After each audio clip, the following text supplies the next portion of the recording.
Hello po mga kababayan, si Dante Maravillas. December 1 ngayon, presidente pa rin yung ating Pangulong Bongbong Marcos. Hindi pa rin makaupo si Sara Duterte.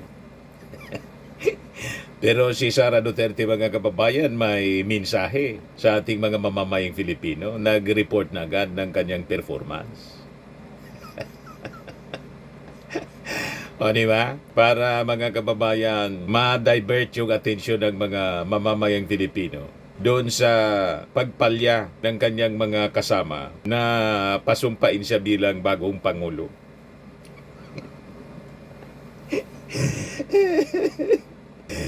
O di ba? Mga kababayan. So, pakinggan natin yung mensahe, report to the people na po ito. Year-end report ng kanyang accomplishment. Maraming nagawa po si Sara. Diba niya, Mr. Maravillas, yung nakikita natin, yung distribution ng lugaw at saka tree planting.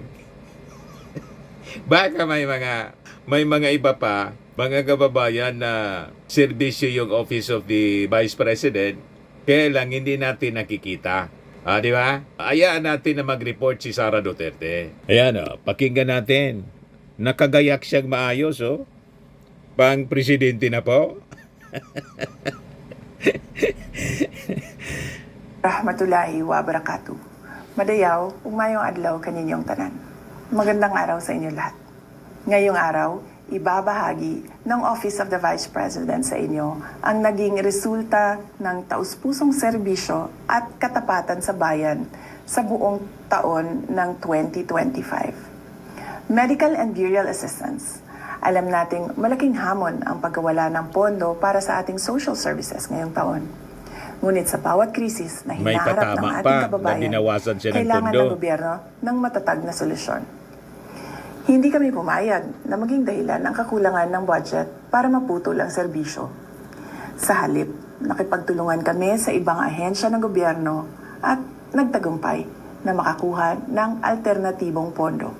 Dahil dito, nananatiling bukas ang ating assistance windows nitong taong 2025. Nakapagbigay tayo ng tulong sa 4,643 na Pilipinong may karamdaman. At nakatulong ang ating burial assistance sa 1,377 beneficiaries. Ito ang pruweba na kung may puso at paninindigan para maglingkod, laging may paraan para tulungan ang ating mga kababayan.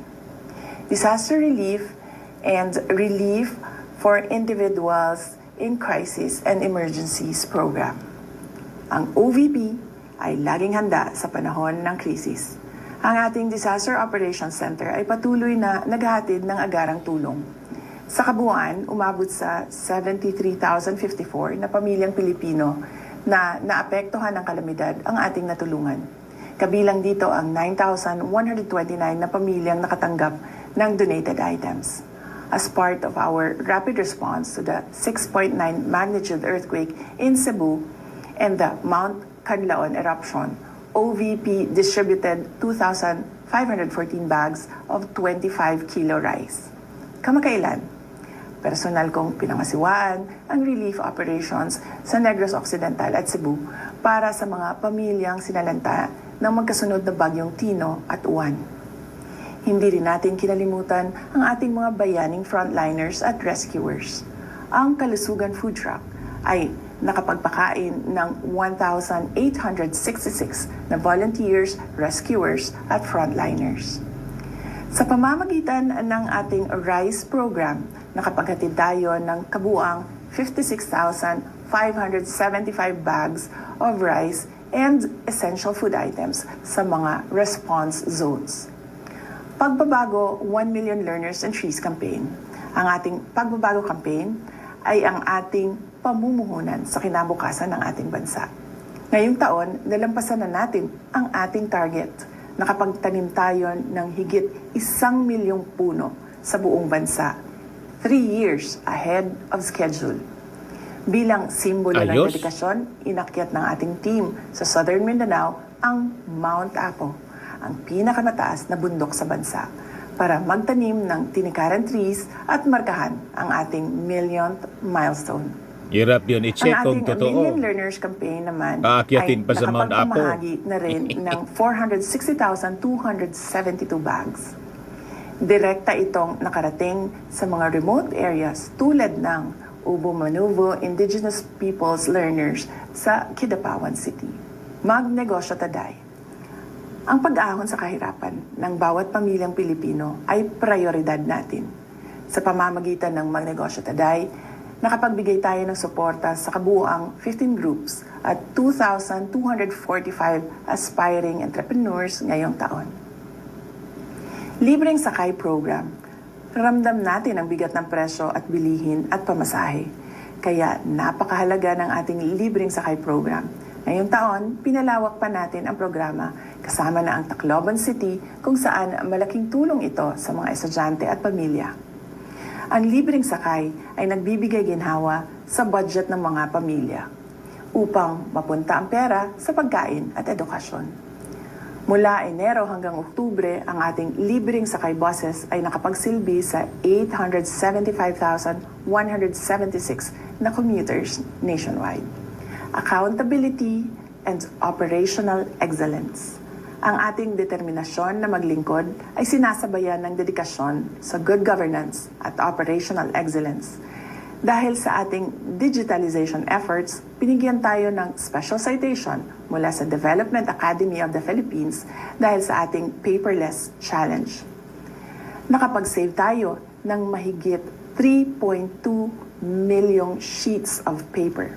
Ito ay patunay ng ating commitment sa efficiency at sa kalikasan. Ito ay bahagi ng ating araw-araw na operasyon. Mula sa mahusay na financial report ng OVP Finance Team, nakuha natin ang unqualified opinion mula sa Commission on Audit, ang highest audit rating. Ito ay malinaw na indikasyon ng ating transparency at fiscal integrity. Lubos po ang aming pasasalamat sa lahat ng aming mga OVP partners na binigyan natin ng isang pasidungog noong buwan ng Hunyo. Ang inyong pakikipagtulungan ay kritikal upang matagumpay naming maihatid ang napapanahon, mahusay at makabuluhang serbisyo publiko sa ating mga kababayan. Mga kababayan, patuloy tayong lalaban sa kasakiman ng mga iilang mataas na opisyal ng ating pamahalaan. May patama pa. Patuloy namin na ipapakita sa inyo na ang tanggapan ng pangalawang Pangulo ay mahalaga sa amin ang pagkakaroon ng plano, mahusay na implementasyon ng proyekto, paglaban sa korupsyon at tapang at malasakit para magkaroon ng kapayapaan at kaunlaran sa ating bayan. Patuloy po tayo maging matatag sa mga hamon ng krisis at patuloy na maging mapagmahal sa ating bayan. Gikan sa tibuok opisina sa Vice Presidente, naghinaot mi sa inyong malipayong pagsaulog sa Pasko ug kasadya sa inyong bagong tuig. Mahalin natin ang Pilipinas para sa Diyos sa bayan at sa bawat pamilyang Pilipino. Syukran. Diana niya, Mr. Maravillas, masasabi mo, after mga kababayan na maglabas ng ng ganitong year-end report si Sara Duterte tungkol sa kanyang mga accomplishments, naglabas din mga kababayan ng report yung COA ngayon. Ayan sabi ng COA, sabi dito sa report ng GMA, COA flags OBP for late liquidation of livelihood aid funds. You see? Baliktad sa report ni Sara. Hindi siguro check muna before na nagbasa siya ng ginawang script ng kanyang speech writer. Sinabay talaga ng COA, mga kababayan. Ayan The Commission on Audit has flagged the Office of the Vice President for delayed liquidation of financial grants it provided in 2024 to beneficiaries of its Livelihood Assistance Program, Magnegosyo Taday, MTD. COA said 31 individuals in 11 non-government organizations, civil society organizations received grants amounting to 15,000 pesos each and 150,000 pesos each, or a total of 465,000 and 1.6 million, 1,650,000 respectively. These grants were not liquidated within the required period, with delays ranging from 2 to 154 days according to the COA annual audit report. In response to audit findings, the OBP earlier told auditors that its Special Projects Division has revised the acknowledgement of obligation for MTD individual application form, which now states that recipients fully understand the responsibilities and the possible penalties. Nakitaan ka agad po ng problema, ng red flag. Sabi ko sa inyo, malamang yung ni-report ni Sara Duterte, na binasa niya sa kanyang mensahe kanina. Pag chinek na naman yon, katakot-takot na naman ang piatos. Madidiscover yung mga kababayan doon. Di ba po? Malamang ganon. Katakot-takot na naman na Mary Grace Piatos. Ang makikita sa mga acknowledgement receipts, yung mga beneficiaries po, yung tree planting pa naman niya, nakarating dito sa amin, sa Tabon-Tabon Daraga Albay. Ewan ko yung mga kahoy kung nabuhay. Yung nabanggit niya mga kababayan sa Mount Apo, ang hirap nun i-check, i-audit kasi kailangan mong maglakad sa tuktok ng bundok. Yung mga state auditors, tama rin na mga kababayan na i-check kung totoong may mga itinanim doon. Lalo't yung bundok po, dati nang may kahoy. Iisa-isain mo ba yun mga kababayan? Bilangin kung ilan para ma-check kung tama yung gastos po sa tree planting.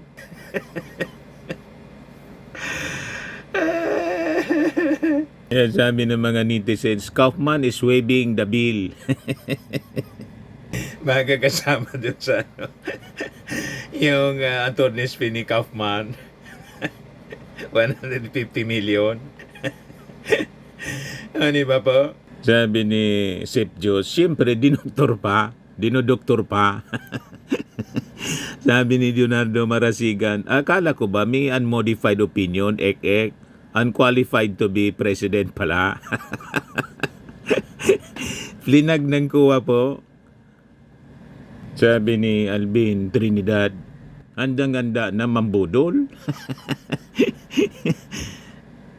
Sabi ni Gerald, sakim na BP.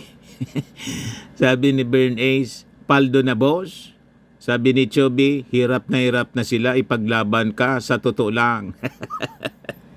Sabi ni Ray Piamonte, tika, hanap pa ng ibang pipirma aside from Mary Grace Piatos. Sabi ni Romel Malyari, may bago na naman. Dahilan, sabi ni Juanito Ballesteros Jr., ayan na naman po, BP nyo. Sabi ni Glenn Crisostomo, Inday Lusta, strikes again. Sabi ni Ronel Obihas, nako, baka gamitin nyo pangalan ko. Wala akong kinalaman dyan. Anyway, yan man lang po mga kababayan. Para lang alam ninyo kung ano nangyayari sa Office of the Vice President. May year-end report na, kaya lang na-flag. Na-flag ng COA, mga kababayan.